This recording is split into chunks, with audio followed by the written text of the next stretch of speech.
ఈ programme Joyce Meyer ministries partners మరియు friends ద్వారా స్పాన్సర్ చేయబడింది.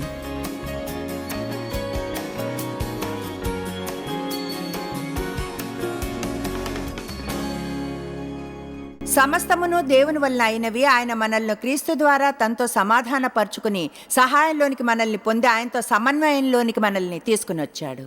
ఆ సమాధానపరచు పరిచర్ను మాకు అనుగ్రహించెను. 19వ వచనం, అదేమనగా దేవుడు వ్యక్తిగతంగా ఉండి అపరాధములను వారి మీద మోపక క్రీస్తునందు లోకమును తనతో సమాధానపరచుకొంచు. అది ఇక్కడ మళ్ళీ ఉంది. వారి అపరాధములను వారి మీద మోపక వాటిని తీసివేసి ఆ సమాధాన వాక్యమును మాకు అప్పగించాను. చూడండి, నాకెంతో ఉత్సాహంగా ఉంది. దేవుడు నాకు చేసిన దాని గురించి తెలిసింది. ఎంతో ఉత్సాహంగా ఉంది దేవునితో సమాధానపరచబడినందుకు. క్రీస్తు ద్వారా ఆయన నాకు సహాయం చేసి పాపాలను తీసివేనేందుకు ఇప్పుడు నేను ఆ సమాధాన వాక్య సందేశాన్ని ఇతరులకు ఇవ్వాలి అని అనుకుంటున్నాను. అలానే సువార్త విస్తరింపబడుతుంది. అయితే దేవుడు మీకేం చేశాడో దాని గురించి ఉత్సాహపడకపోతే ఇతరులకు చెప్పడం గురించి మీరు అంతగా పట్టించుకోరు. అయితే ఉత్సాహపడినప్పుడు మీ నోరుని మూసుకుని ఉండడం కష్టం అవుతుంది మీకు.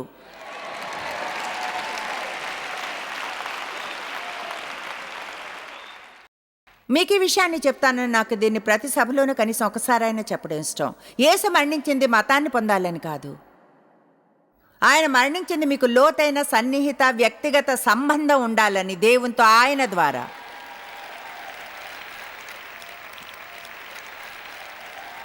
ఎంతోమంది ఎంతగానో ఓడిపోయినట్లు ఫీల్ అవ్వడానికి ఉన్న కారణాల్లో ఒకటి, ఎందుకంటే కొన్నిసార్లు అన్నిసార్లు కాదు, అయితే కొన్నిసార్లు మత సంస్థలు మీకు ఒక గుట్ట నియమాలను నిబంధనలు ఇస్తాయి అనుసరించడానికి. ఇది చేయండి, అది చేయండి, ఇది చేయండి, అది చేయండి, ఇది చేయండి, జుట్టును కట్ చేసుకోండి, పెంచుకోండి, బట్టలు మార్చుకోండి, ఇది చేయండి, మేకప్ తీసేయండి, నగలు తీసేయండి, ఫలానా ఫలానా ఫలానా. మీరెంతో బిజీగా ఉంటారు బాహ్యంగా ప్రతిదీ చేయడంలో, ఎల్లప్పుడూ ఓడిపోతూ. కనుక మీరు మరింత దుఃఖంగా ఫీల్ అవుతారు. ఆశ్చర్యంగా ఉంటుంది ఏం జరుగుతుందో ఒకవేళ మనం ఆదివారం ఉదయం చర్చిలో నిలిచిన ఇలా అంటే, నేను క్రీస్తులో దేవుని యొక్క నీతిని, నేను గొర్రెపిల్ల రక్తంలో కడగబడ్డాను, దేవుని దయ నాకుంది, నా పాపాలు క్షమించబడ్డాయి.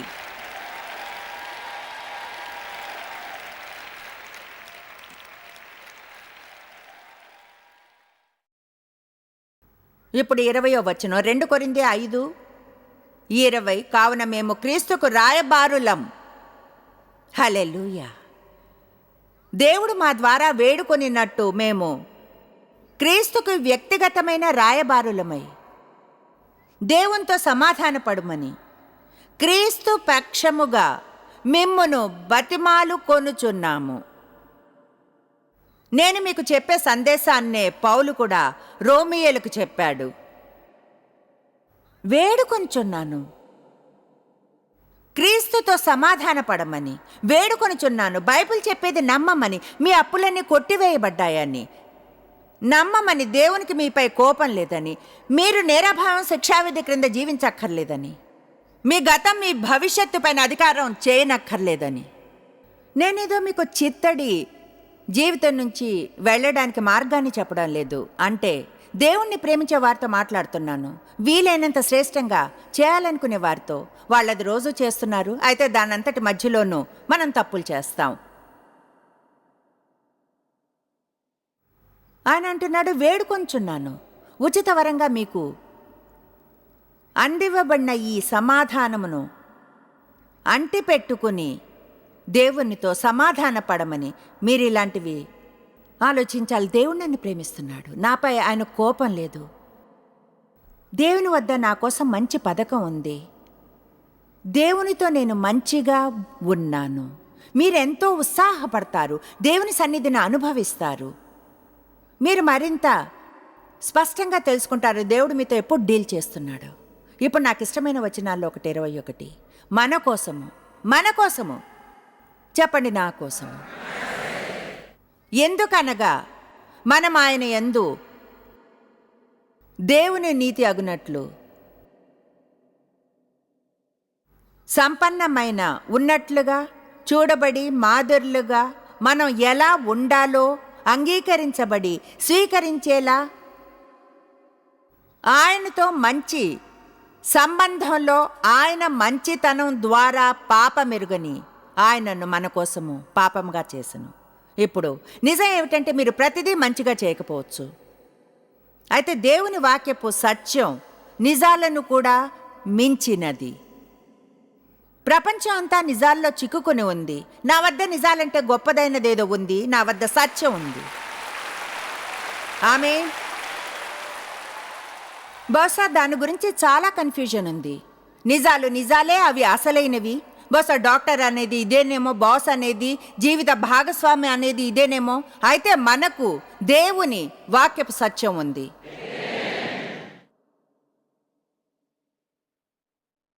మీ ఎవరు అన్నది మీ చేయడం మీద ఆధారపడదు. దేవుడు మనతో డీల్ చేసినా వీటితో మనం ఏం చేస్తామో, ఎప్పుడు చెడుగా ప్రవర్తిస్తామో అది నేనెవరో అన్నది మార్చదు. మా పిల్లలు ఏదైనా తప్పు చేస్తే వాళ్ళు ఇంకా మేయర్లే. మీరేదైనా తప్పు చేసినా మీరింకా దేవుని బిడ్డే. ఆయన బిడ్డగా మీతో ఆయన కార్యం చేస్తుంటాడు, ఎలా నడవాలో బోధిస్తూ. ప్రతిదీ ఏసు చేసిన దాని మీద ఆధారపడింది, మన దాని మీద కాదు. తెలుసా, బైబిల్ చెప్తుంది ఏమనంటే, మనం ఈజీగా ఆదాము నుంచి పాపాన్ని పొందామని. మనకి దాంతో ఏ సమస్య లేదు. ఓ అవును, ఆదాము నాకు అది ఇచ్చాడు, తీసుకున్నాను, నేను ఒక పాపిని. ఎవరికి దాంతో సమస్య లేదు. అయితే బైబిల్ చెప్పినప్పుడు ఆ ఒక్క మనిషి ద్వారా మనం పాపాన్ని పొందామని, అప్పుడు ఎందుకు ఒక్క మనిషి ద్వారా, యేసుక్రీస్తు ద్వారా నీతిని పొందలేం? ఆదాం నుంచి పాపాన్ని పొందడం ఎందుకంత ఈజీ, కానీ క్రీస్తు నుంచి నీతిని పొందడం ఎందుకంత కష్టం?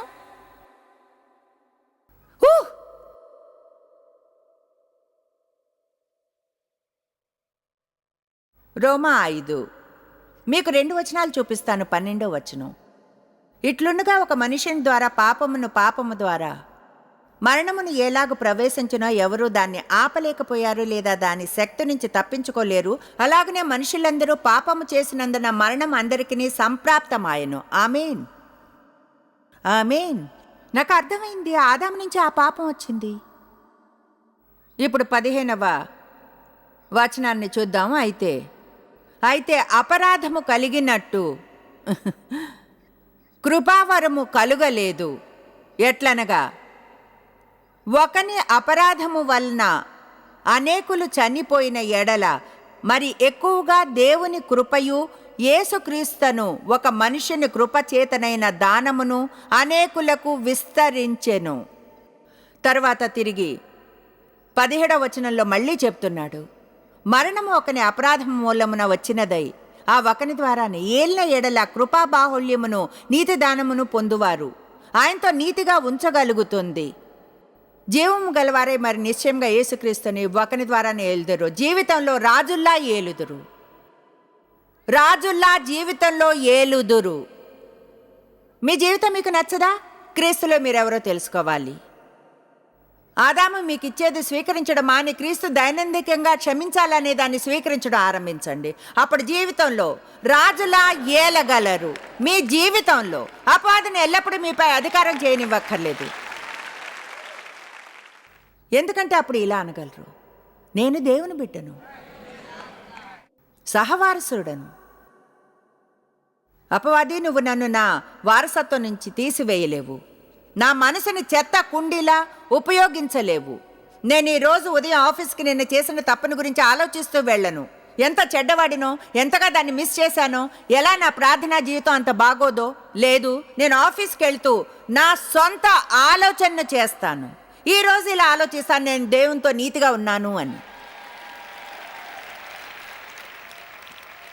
నేను దేవునితో నీతిగా ఉన్నాను. మీరేమైనా తప్పు చేస్తే తర్వాత పశ్చాత్తాపడి ఒప్పుకోండి, దేవా ఇది చేసా, ఐఎమ్ సారీ, దానికి సాకే లేదు, క్షమించమని అడుగుతున్నాను. అలా కొనసాగకుండా ఉండేలా సహాయం చెయ్యి. మీ వాక్యాన్ని చదవండి, వాక్యాన్ని వినండి. ఎందుకంటే వాక్యమే శోధనను జయించడానికి మీకు కావలసిన బలం.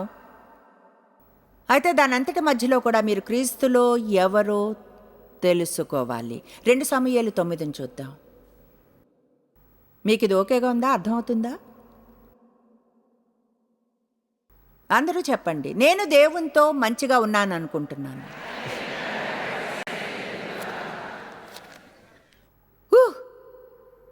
అది కరెక్ట్, నాకు తెలుసు నేను అలా ఉంటానని.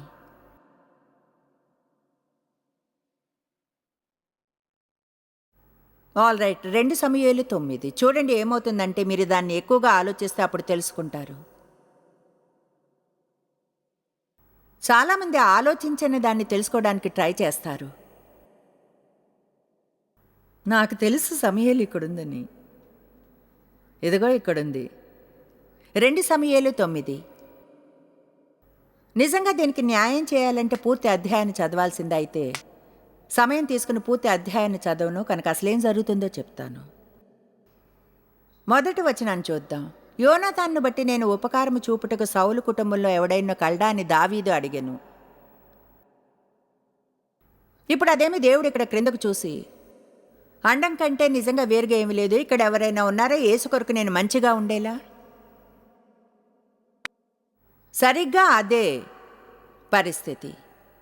దావీదు యోనాతాను రక్త నిబంధన స్నేహితులు. ప్రజలు రక్తంతో నిబంధన చేసుకున్నప్పుడు ఒకరితోనొకరు పాత నిబంధనలు, అందులో అందరూ వాళ్ళ కుటుంబ సభ్యులే ఉండేవారు.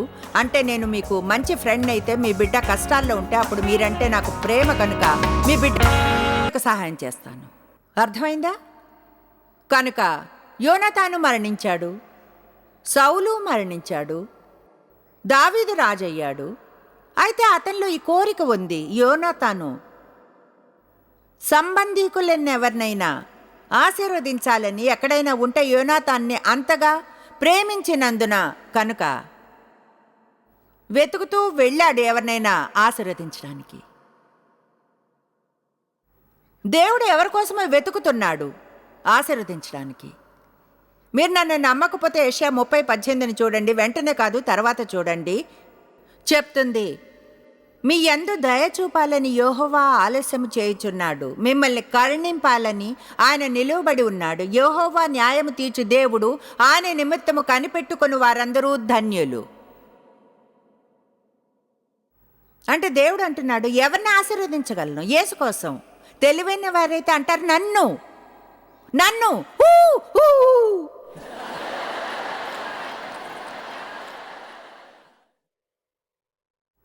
అయితే నిజం చెప్పాలంటే చాలామంది లేరు అలా చేసే ధైర్యం కలవారు. ఎందుకంటే మనం చాలా బిజీగా ఉంటాం, చింపిరి బట్టలతో వేలాడుతూ, బల్ల క్రింద పడిన ముక్కల కోసం ప్రాకులాడుతూ.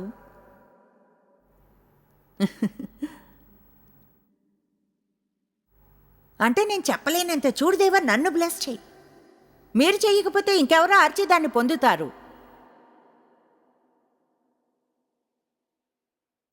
అది నేను కావచ్చు.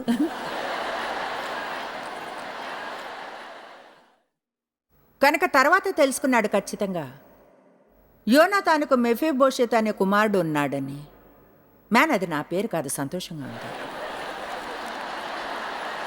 చెప్పాలంటే మెఫీబోషెతు అతని 2 కాళ్ళు కుంటివి. అది ఎప్పుడు జరిగిందంటే అతను రాజభవనానికి వచ్చినప్పుడు సౌలు యోనాతాను మరణించారు, దావీదు రాజుగా ఆ చోట రాబోతున్నాడు. సౌలు ప్రజలతో ఎంతో కాలంగా అబద్ధం చెప్పినందున వాళ్ళకి దావీదంటే భయం వేసింది. కనుక దాసి అతన్ని లాక్కుని రాజభవనంలోంచి పారిపోవడానికి ప్రయత్నిస్తున్నప్పుడు మెట్ల మీద నుండి పడిపోయి కాళ్ళు 2 కుంటివయ్యాయి. కనుక అతడు లోదెబారు అనే చిన్న ఊర్లో ఉన్నాడు. లోదెబారు అదేమంత బాగుండేది కాదు, వినడానికే బాగుండదు, చోటు కూడా. ఎందుకంటే మీ గురించి మీకు తప్పు ఊహా చిత్రం ఉంటే తక్కువ జీవన శైలిలో జీవిస్తారు మీరు, మీకు వేరే ఏదో లభ్యమవుతున్నా. ఎందుకంటే అదంతా మిమ్మల్ని మీరు ఎలా చూసుకుంటారు అన్నదే. అదంతా మీ గురించి మీరేమో ఆలోచిస్తారు, మీ సొంత ఆలోచన. నమ్ముతుండగా అది మీకోసమేనా నమ్మండి. ఆమేన్. 6వ వచనం. సౌలు కుమారుడైన యోనాతానుకు పుట్టిన మెఫీబోషెతు దావీదు వద్దకు వచ్చి సాగిలపడి నమస్కారము చేయగా దావీదు మెఫీబోషెతు అని అతన్ని పిలిచినప్పుడు అతడు చిత్తము నీ దాసుడైన నేను ఉన్నాను అందుకు దావీదు నీవు భయపడవద్దు, నీ తండ్రి అయిన యోనాతాను నిమిత్తము నిజంగా నేను నీకు ఉపకారము చూపి నీ పితరుడైన సౌలు భూమి అంతయు నీకు మరల ఇప్పింతును, మరియు నీవు సదాకాలము నా బల్ల వద్దనే భోజనం చేయదేవని సెలవయ్యగా అతడు చచ్చన కుక్క వంటి వాడినైనా నా ఇళ్ల నీవు దయచూపుటకు నేను ఎంతటి వాడును అన్ను. ఇప్పుడు అక్కడ చూస్తాము ఎందుకను. అతడు రాజుకు రక్త నిబంధన ద్వారా చుట్టమే ఆయన నిబంధన ద్వారా అతడు లోదెబార్లో నివసిస్తున్నాడు.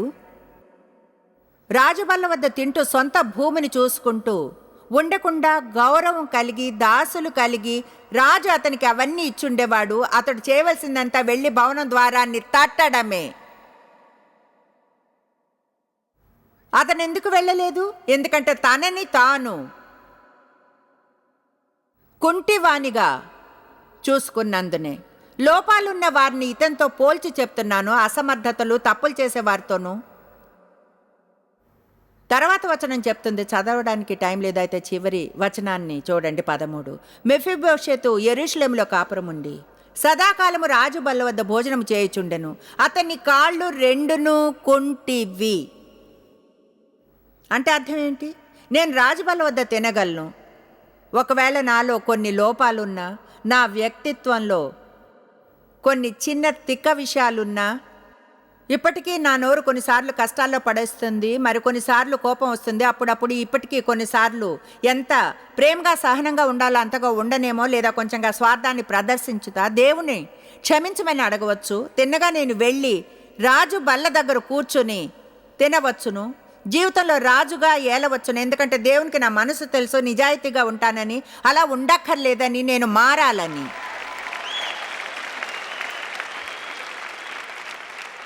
కనుక చెప్పండి, నేను దేవునితో మంచిగా ఉండగలను. ఈరోజు మీకు చెప్పాలనుకున్న రెండవ విషయం, సంకల్పంతో మీరు ఆలోచించవలసిన విధానం. చెప్పండి, సంకల్పంతో ఆలోచించండి. అంటే భయానికి నేను తల వంచను. నేను భయానికి తల వంచను. ఇప్పుడు మనం అర్థం చేసుకోవాలి ఏమనంటే, భయం అనేది ఎన్నడూ పూర్తిగా పోదని. బైబిల్ చెప్పినప్పుడు దేవుడు మనకు పిరికి ఆత్మనివ్వలేదని దాని అర్థం ఎన్నడూ భయం కలగదని కాదు. నిజం చెప్పాలంటే దేవుడు బైబిల్లోని అంతమందికి చెప్పినప్పుడు భయపడకుడి భయపడకుడి అని ఆయన ముందుగా చెప్తున్నాడు, మీ వెనుక భయం వస్తుందని. యెహోషువకి మోషే బాధ్యతని అప్పగించి ఇశ్రాయేలీయులను వాగ్దత్త భూమిలోనికి నడిపించమని చెప్పినప్పుడు ఆయన అన్నాడు, భయపడకు, ధైర్యంగా ఉండు, బలంగా వాక్యంలో ఉండు అని. నీ నోటి నుంచి ధర్మశాస్త్రాన్ని దూరం కానీయకు. అయితే పగలు రాత్రి దాన్ని ధ్యానించి నువ్వేం భయపడకూడదు. నువ్వు మాత్రం భయపడకూడదు, ధైర్యంగా ఉండు. ముందుగా ఆయన అతనితో చెప్తున్నాడు, నువ్వు ముందుకు సాగుతూ ఉండాలి. నువ్వు ఎలా ఫీల్ అయినా సరే, నీకు తెలిసే ఏం చేయమంటున్నానో, నువ్వు ఒకదాని ముందు మరొక అడుగు వేస్తూ ముందుకు సాగిపో. ఎందుకంటే భయం అనే పదానికి అర్థం పారిపోవడం లేదా దానికి దూరంగా వెళ్ళిపోవడం. భయం అంటే అర్థం వణకడం కాదు, నోరు ఎండిపోవడం లేదా మోకాళ్ళ బలహీనతో కాదు. భయం అంటే ఫీలింగ్ కాదు. భయం అనేది దుష్ట ఆత్మ భావాన్ని కలుగచేస్తుంది. ఇలా అంటే నేను భయానికి తలవంచును అని దాని అర్థం ఏమిటంటే, నేను భయంతో వెనక్కి ముడుచుకుపోను. భయం ముడుచుకుపోయేలా చేస్తుంది. ఎక్కువ విశ్వాసం ఉండడానికి బదులుగా అది కొంచెం విశ్వాసం ఉండేలా చేస్తుంది.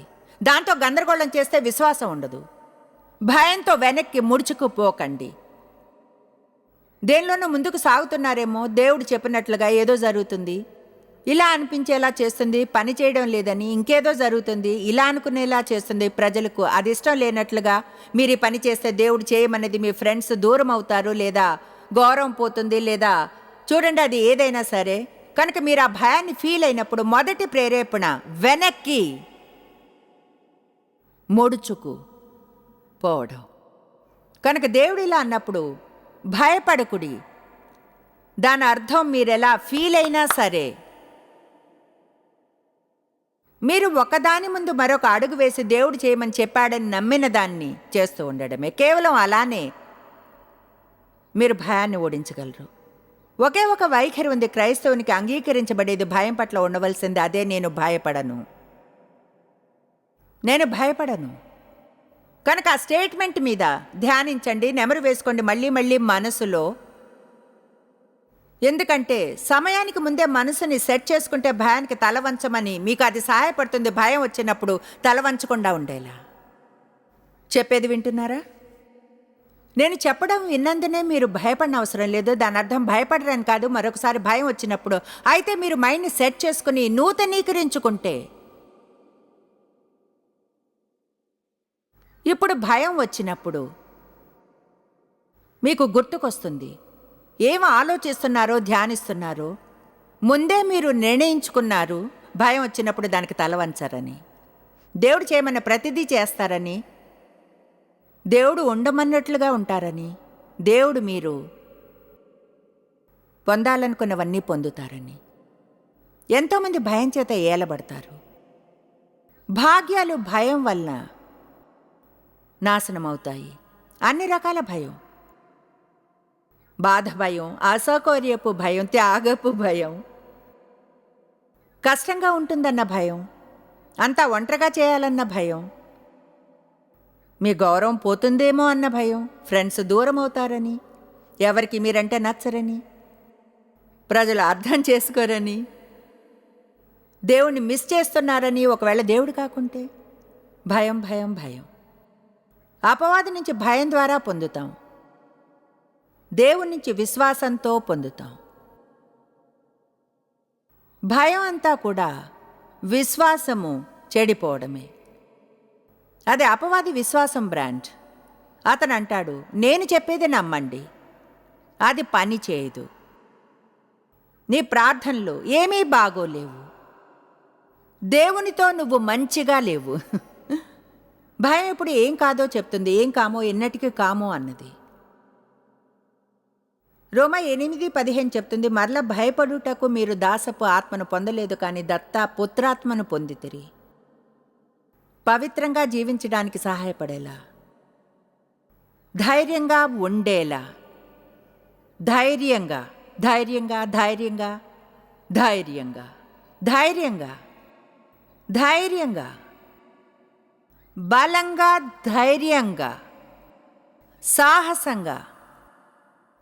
మీరు ఒక చిన్న బాక్స్లో జీవించక్కర్లేదు. ప్రపంచం మీకోసం చేసిన దానిలో జీవితం అంతా. మీరు ఆ బాక్స్ని విరిగిపోయేంతగా విదిలించి దాని నుంచి బయటకు రావాలి. ఆమేన్. నేను ఒక కుంటి అబ్బాయి కథని విన్నాను. అంటే ఇది నిజంగా జరిగిన కథ. చాలా ఏళ్ల క్రితం. అప్పుడు వాళ్ళకి సహాయపడేలా కొన్ని జబ్బులకు చికిత్స లేదు. ఈ రోజుల్లోలా కనుక నిజంగా అంతగా అతనికి ఏమీ చేయలేకపోయారు. అలా డాక్టర్లు అనుకున్నారు. అతని తల్లి అన్నిటితో కలిపి ఒక చిన్న బాక్స్ లాంటిది చేసింది. ఒక ఆరెంజ్ క్రేట్ నుంచి చేసి దానికి ఓ తాణ్ణి కట్టి నడుముకి కట్టుకుంది. ఆమెతో పాటు లాక్కుంటూ వెళ్ళిన ప్రతి చోటుకు అతన్ని చూసుకునేలా ఆమె ఇంటి పనులు చేస్తుంది, ఆమెతో పాటు తీసుకుని వెళ్ళేది. అతను ఒక అలవాటుని చేసుకున్నాడు. అది ఎంతో చిరాకు కలిగించింది ఆమెకు. ఎప్పుడు చూడు బాక్స్ను కొట్టేవాడు. ఆమెకి డీల్ చేయడం కష్టమైంది. ఇప్పుడు ఆమెతో లాక్కుని వెళ్ళే ఈ బాక్స్ ఉండడమే కాదు, అతడు బాక్స్ను కొడుతుండేవాడు. ఆమె చేయవద్దు అనేది అతను మానలేదు, వద్దనేది కానీ అతడు మానలేదు. కొన్నిసార్లు ఎంత గట్టిగా తన్నేవాడంటే బాక్స్ తిరగబడిపోయేది, పడిపోయేవాడు. ఆమె తిరిగి బాక్సులు పెట్టేది. లోకం అలానే ఉంటుంది. మీరు బాక్సులోంచి బయటకు వస్తే తిరిగి అందులో పెడుతుంది. పెద్ద కథని చిన్నది చేస్తూ నాకు తెలిసిన వాటికంటే మరిన్ని వివరాలు తెలిస్తే బాగుండేది. ఈ కథను ఒక్కసారి విన్నాను. అతను అలా చేస్తూనే ఉన్నాడు. చివరికి ఆ బాక్స్ నుంచి బయటకు వచ్చేంత వరకు నడవడం తెలుసుకున్నాడు. అద్భుతమైన జీవితాన్ని పొందడానికి వెళ్ళాడు. అంతా బాక్స్ని తన్నకుండా ఉండడానికి తిరస్కరించినందునే. మీలో కొంతమంది నిర్ణయం తీసుకోవాలి, మీ బాక్స్ని కొట్టాలని. అదంతా బద్దలైపోయి మీరు కూర్చోవడం ఎలానో నేర్చుకోవడానికి, ఎలా నిల్చోవాలో నేర్చుకోవడానికి, నడవడం ఎలానో, అలాగే మీ పరుగుని ఎలా పరుగెత్తాలో, మీరు దేవుడు మీకోసం ఉంచిన ప్రతిదీ చేస్తారు. మీరొక్కరే అది మంచిగా చేస్తున్నారని తెలిసినా మీరు అది చేస్తారు. ఎందుకంటే మనకుండే అతిపెద్ద భయం ప్రజలు ప్రజలు ప్రజలు ప్రజలు ప్రజలు వాళ్ళంటారు, వాళ్ళు అనుకుంటారు, మనకు తెలియదు కూడా వాళ్ళు ఎవరు, అయినా మనపై అధికారాన్ని ఇస్తాం. ఎప్పుడైనా ఆలోచించడం మానేరా వాళ్ళు ఎవరు అనే దాని గురించి? వింటారంతే. నువ్వు ఆ రెండు కలిపి వేసుకోకూడదని. మీకు తెలుసా, వాళ్ళు అంటారు ఇప్పుడు అది ఉందని. వాళ్ళు అంటారు బయట ఉందని. వాళ్ళంటారు ఒకరోజు అనుకున్న ఎవరు వాళ్ళు? నా జీవితాన్ని ఏలుతున్నారు, అయినా వాళ్ళెవరో నాకు తెలీదు. ఆమేన్. కనుక ఇంకోసారి ఎవరైనా అంటే వాళ్ళు అని మీరు అనండి. ఎవరు వాళ్ళు? కొన్ని పేర్లు చెప్పండి.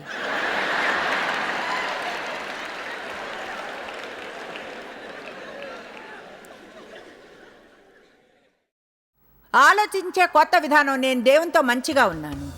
నేను భయానికి తల వంచను.